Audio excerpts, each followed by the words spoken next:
Байланысты желаяқ. Сіз мұнда авторлық әңгімелерді тыңдай аласыз. Сәуле, саған не болды? Есің дұрыс па? Мынауың жеуге келмейді ғой. Мұрат оған қазанға топырақ салып жібергеніне қарап тұрды. Қыз күліп жіберді. Кел бәстесеміз. Егер бәріне ұнаса, сен менің бір тілегімді орындайсың. Мұрат дереу күлімсіреп, мұны ешкім жемейді. Жарайды, бәс. Ал егер ұнамаса, сен менің тілегімді орындайсың. Келістік пе? Жүр.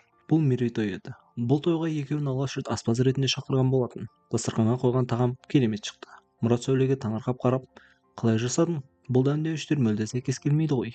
Үйрен, студент. Олар үйге таң ата қайтып келе жатты. Мұрат оны подъезге дейін шығарып салды да өзі кетіп қалды. Ал подъездің ішінде оны екі бұзақ күтіп тұрған еді. Сәуле бір апта бойы үйде жатып қалды. Ішімдікке сылқия тойған анасының жезөкшені өсірдім деп айқайлағанын тыңдап, ешкіммен сөйлеспеді. Бір аптадан соң таңның ауырғаны басылып, тек моральдық жарасы қалған кезде орнынан тұрды. Анасы үйде жоқ кезде ол үлкен өткір пышақты, ет шабатын балтаны және тағы бір екі құралды таңдап алды. Өзіне қорлық көрсеткендерді іздеуге шықты. Мұраттың бірнеше рет келгенін білетін. Сәуле Мұратты үйге кіргізбе деп анасына барлық ақшасын берді. Ал анасы оның барлығына арақ ішті. 15 жыл өтті. Сотта Сәуле адвокаттардан бас тартты. Тек отырысы жабық түрде өткізуді ғана сұрады. Судья мейірімді, жасы үлкен әйел еді. Басын шайқап, дұрыс істемедің қызым. Мұны жария ету керек еді. Жақсы адвокат жалдауы керек болатын. Сонда әрі жазаң жеңілірек болар ма еді? Сен мұны бекерде бекер істеген жоқсың ғой.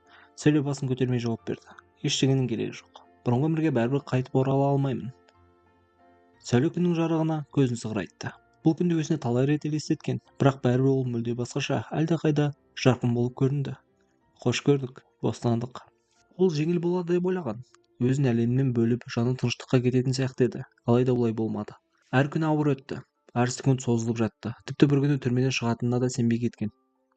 3 күн бойы тек ұйықтай берді. Баяғы пәтері жоқ. Туыстары келісіп бәрін өзара бөлісіп алған. Дегенмен оған кіргожалық жатақхананың бір бөлмесін сатып алып бергендеріне де шүкір. Сәуле ешкіммен айтысып, тартыспақ болмады. Саттар да осындай еді. Алайда жылдар өткен соң көп нәрсе жарамай қалған. Сосын жұмыс іздеуге шықты. Әрине оны ешкім құшақ жая қарсы алмады. Адамдар шошынып қарап көп жерге жұмыс қалмай қойды. Сәуле неге енді түрмеден шыққандар қайта онда оралатынын жақсы түсінді. Себебі мұнда, бостандықта, олар ешкімге керек емес. Жұмыс жоқ, ал тамақ жеу бәріне керек. Ол мейрамхананың есігі алдында келіп тоқтады. Аспаз қажет деп жазулы тұр екен. Ол жымиып қабылдамаса да жоғалтатын ештеңем жоқ деп есікті итеріп кірді. Азаматтың көңілі жайсыз еді. Кеше ғана оған ақша төлейтін адамдармен кездескен. Бұл жолы әлдеқайда аз төлеген. Тіпті түсініксіз. Ол бір айда мейрамхананы қалай құрдым қалып келді? Бұл жерде бедел бар, өз клиенттері бар. Алтын қатты тырысса, өзі де әшкере болып қалуы мүмкін. Ал оған көзге түскен ұнамайды. Оған тез арада ақша керек еді. Азамат ашулы болады. Не істесе де мейрамхананың жұмысы тоқтамады. Клиент те азаймады. Бұзылған өнімдер, шіріген көкөністер алды. Бәрін қолданды, бірақ нәтиже нөл. Қожайын сирек келетін, өзінің басқа да бизнесі бар екенін айтатын. Бірақ бір кезде бәрін өзі бастап, өзі асханада отырып, өзі мейрамхана таңдаған екен. Сол кезде мейрамхана бірден өрлеген, ал қазір бәрі өз жолымен жүріп жатыр. Ал азамат оны сүріндіре алмай қойды. Ол жақында ғана жанында ашылған бәсекелес мейрамханаға уәде берген. Олар егер бұл жер жабылса, жақсы ақша төлеуге дайын екендерін айтқан. Сәлеметсіз бе? Азамат селк етіп өз ойына беріліп кеткен сонша, бұл әйелдің келгенін байқамады. Ол әйелді мұқият қарап шықты. Қалыпты киімнің астынан да оның жақында ғана түрмеден шыққаны байқалатын. Ондай адамдардың бір белгілері бар сияқты. Саған не керек деді ол. Сәл ойланып, кету керек. Оны жұмысқа алса да мұндай адаммен жұмыс істей алмайтын сөзсіз. Сіздер аспаз іздеп жатыр екенсіздер. Мен сол бойынша сұхбатқа келген. Азамат, ей сен ақымақсың ба өзі деп күліп жіберді. Сен аспаз шыққанша менен балерина шығар. Сені қай жерге қандай дұрыс жұмысқа алады деп ойлайсың? Сәуле үндемей бұрылып шығуға беттеді, бірақ азаматтың басына кенеттен ой келді. Бұл бәрін құртуға таптырмас мүмкіндік. Тоқта. Сәуле селк етіп тоқтады. Ол жақындап келді. Негізі аздап болсын тамақ жасай аласың ба? Еш болмаса түсінігің бар ма? Сіз сенбессіз. Бірақ иә, бәрін білем, деді Сәуле. Жеткізіп беруге аспаз болып істейсің бе? Жүр көрсетейін.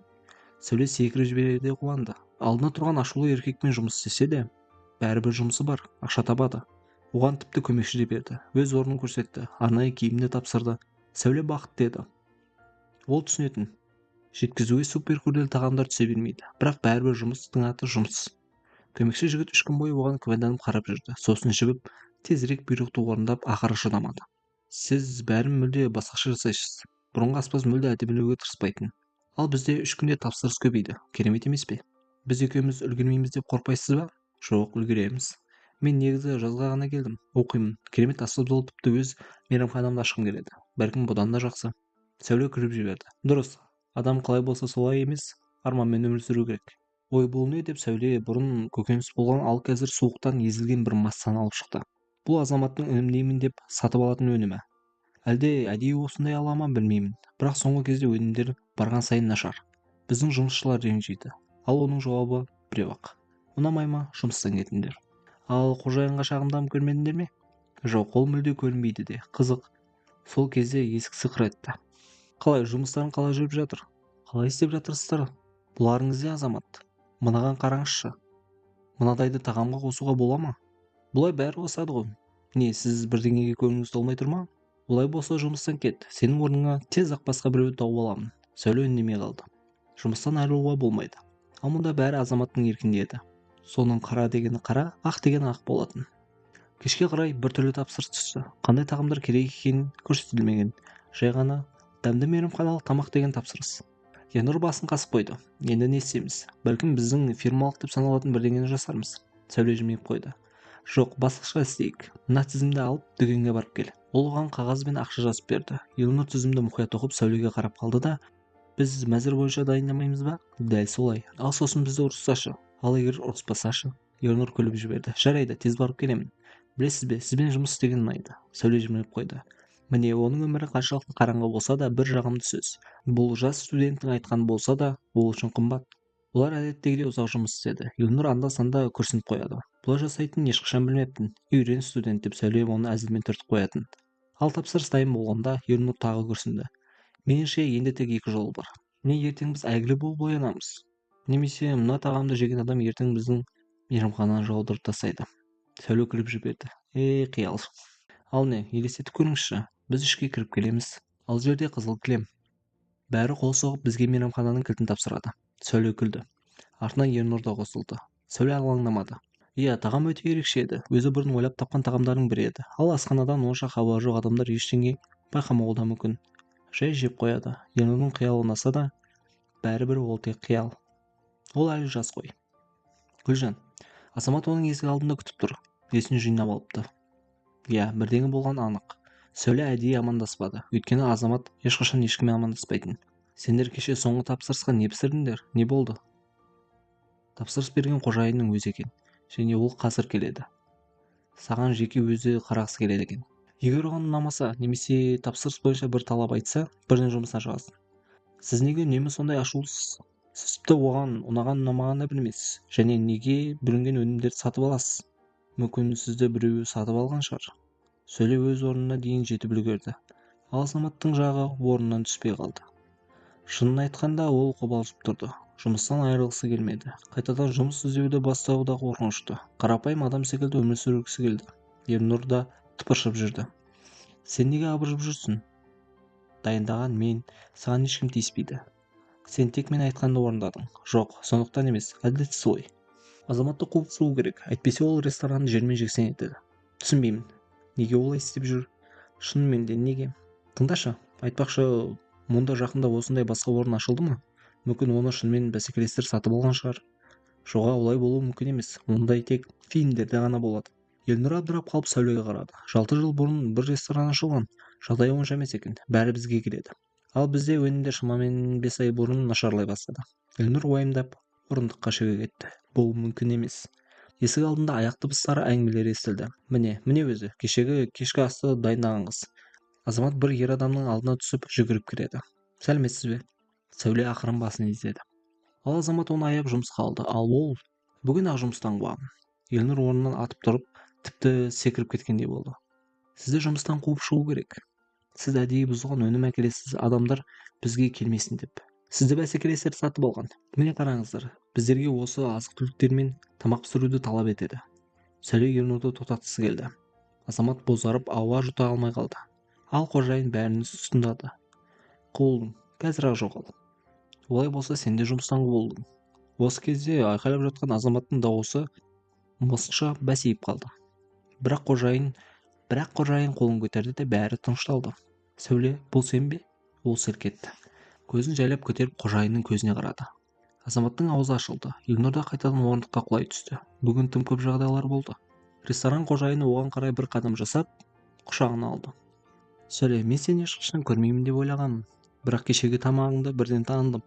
Мен саған бір тілек борыштымын. Сәуле жылап жіберді. Көп жыл бойы ол досын, сүйгенін, өте жақсы отбасынан шыққан жігітті қайта көрмеймін деп үміттенген еді. Осы жігіттің арқасында ол оқуға да түскен болатын. Қаншама жоспар құрылды, қаншама армандар болды, бірақ тағдыр басқаша шешті. Азамат есікті ашып қашып кетті, ал Елнұр айқайлап жіберді. Ұста оны. Сәуле көз жасын сүртіп күліп жіберді. Елнұр, тыныштал. Сенің бойындағы энергияны қажетті арнаға бұрса ғой. Ол бұрын Азаматтың отырған кабинетінің ішіне отырды. Сәуле болып жатқанның бәріне сенбей отырды. Мұрат құжаттарға қол қойып жатты. Онда ресторан енді Сәулеге тиесілі деп жазылған еді. Мұрат, не істеп жатырсың? Мен істей алмаймын ғой. Мен ешқашан мұндаймен айналыспадым. Мен тек тамақ дайындай аламын. Қойшы, күлкімді келтірме. Сен бәрін жасай аласың. Мен әрқашан саған сендім. Бір нәрсені түсінбеймін. Неге сол кезде көмек сұрамадың? Менің ата-анам сені жақсы көретінін білесің ғой. Біз жалғыз қалдырмас едік. Мен өзімді сол кезде жоққа шығардым. Сәуле, қанша жыл бос кетті. Бірақ ештеңе емес. Бәрін орнына келтіреміз. Енді сен ресторан қожайынсың. Және бәрі қалай жұмыс жасайтынын, кіммен жұмыс жасайтыныңды тек сенің қолыңда. Мен айтпақ едім, мүмкін киноға барармыз, немесе басқа бір жерге. Өзің таңда. Сәуле оған таңырқай қарады. Киноға? Ал сенің жарың ше? Қайдағы жар? Мұрат, сен әрине үйренген шығарсың, балаларың бар, қанша жүрілетті ғой. Сен сыйлы ауқатты адамсың. Мұрат жымиып иығын көтерді. Жоқ, қалай екені белгісіз, жолым болмады. Сен мені тастап кеткен соң бәрімен жиіркендім, сосын жұмыстан қол тимеді. Сәуле оған ұзақ қарады да ақыры айтты. Бірақ сен білесің ғой, мен қайда болғанымды. Мұрат иығын көтерді. Маған бәрібір. Мен үшін сен сол баяғы Сәулемсің. Біз бөлінбейтін кездердегі, бірге оқыған, бірге қиялдаған Сәуле. 6 айдан кейін ресторан 3 күнге жабылды. Бірақ ресторан мүлде жабылған жоқ. Арнайы іс-шараға байланысты уақытша жұмысын тоқтатты. Онда той болды. Соңғы айларда танымал болған ресторан иесінің және оның негізін қалаған жігіттің тойы. Осымен бүгінгі әңгіме соңына жетті. Соңына дейін тыңдағандарыңыз үшін рахмет. Міндетті түрде каналға лайк басып тіркеліңіздер.